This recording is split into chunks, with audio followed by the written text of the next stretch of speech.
This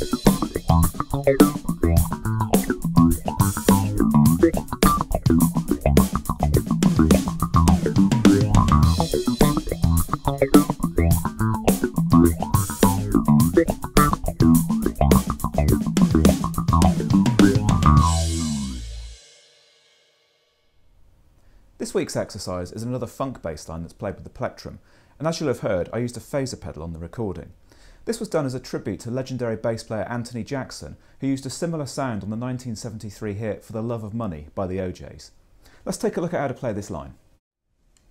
This exercise is very similar in style to Bass Lick of the Week number 1, so if you're able to work through that exercise successfully, you should have a head start with this one. So like Bass Lick 1, this is based on a continuous semiquaver feel, and before we look at the notes themselves, it's worth taking a minute to think about how to play those with the plectrum.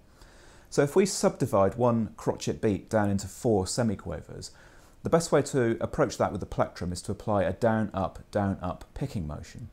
Now, if you stick to those picking strokes on those subdivisions, no matter what else is happening, you should find that the line comes together quite easily. The benefit of playing in this way is that you'll always land on a downbeat with a strong downstroke, and the line will feel a lot more comfortable to play as a result. Okay, let's take a look at the notes. So bar 1 begins with a D, which is played at the 5th fret of the A string. This note falls on the 4th semiquaver subdivision of beat 4 of the count-in, so it's played with an upstroke, down, up, down, up. So we're going to play that note, and then we're going to slide into E at the 7th fret, and then we're going to pluck the octave. And the octave falls on the 2nd semiquaver subdivision of beat 1 of the first bar, so we're going to play that with an upstroke as well. So far we have this. And again. Okay, we're going to follow that octave E with a ghost note on the D string, and then we're going to play the B at the 9th fret. That's going to lead us into beat 2, where we're going to play a D at the 7th fret of the G string. So I'll play you what we've got so far. And again. Okay, so this D was the first note of beat 2 of the bar. We're going to follow that note with a ghost note on the G string, then we're going to come down, play a ghost note on the A string, and then we're going to play the E at the 7th fret of the A string.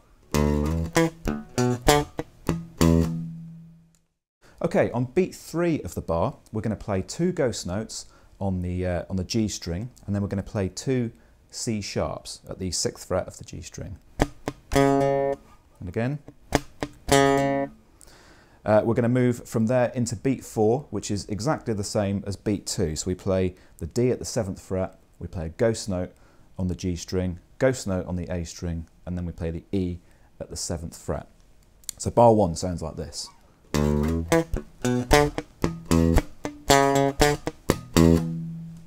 Okay, let's move on to bar 2. On beat 1 of bar 2, we're going to play 2 ghost notes on the D string, and we're going to follow those with 2 A's played at the 7th fret of the D string. We're going to follow that on beat 2 by playing the B at the 9th fret of the D string. We're going to play a ghost note on the same string after that, then we're going to come down onto the A string, play a ghost note, and then we're going to play E at the 7th fret. That's a very similar phrase to what we played on beats 2 and 4 of the previous bar, but the notes that were on the G string are now on the D string. So bar 2 so far sounds like this. And again.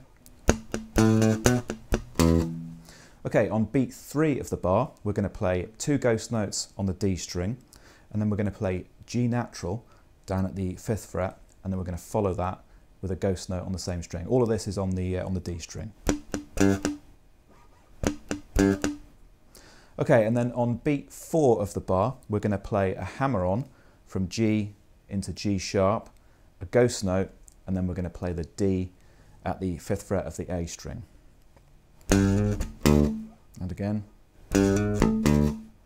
Okay, and at that point we can start to repeat the first 2 bars. So I'm going to play bars 1 and 2 for you now, and you should find these make a really good mini exercise. Here we go.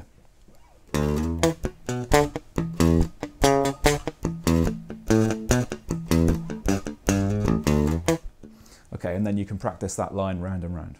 Let's move on to bar 3. For the first 2 beats, bar 3 is the same as bar 1. On beat 3 of the bar, we're going to play 3 ghost notes on the A string, and we're going to follow that with a C sharp, which is at the 4th fret of the A string. On beat 4 of the bar, we're going to do something very similar. We're going to play 3 ghost notes on the A string, and then we're going to play the D at the 5th fret. So bar 3 sounds like this. Okay, let's move on to bar 4. In bar 4, we carry on the same pattern that we had in bar 3. So we're going to play 3 ghost notes on the A string, and then a D sharp, and then 3 further ghost notes, and an E. That's beats 1 and 2 of the bar. Now, beats 3 and 4 are exactly the same as what we did on beats 3 and 4 of bar 2. So bar 4 sounds like this. And at that point, you can repeat the line back to bar 1. Okay, as I said back in Bass Lick of the Week number 1, you can make plectrum lines such as this one even more funky by accenting the backbeat. And you would do this by putting heavy accents onto beats 2 and 4 of the bar. So that's worth a try. You might also want to try palm muting the lines slightly, because that can add an extra funky element to it. On the recording, I used a phaser pedal for this line, in tribute to the great Anthony Jackson. I used a TC Electronic phaser pedal, and I'll include the settings in the PDF worksheet for you to check out. Okay guys, I hope you enjoyed the latest Bass Lick of the week.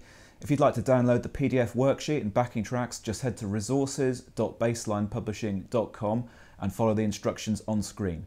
I'll see you next week for another bass groove.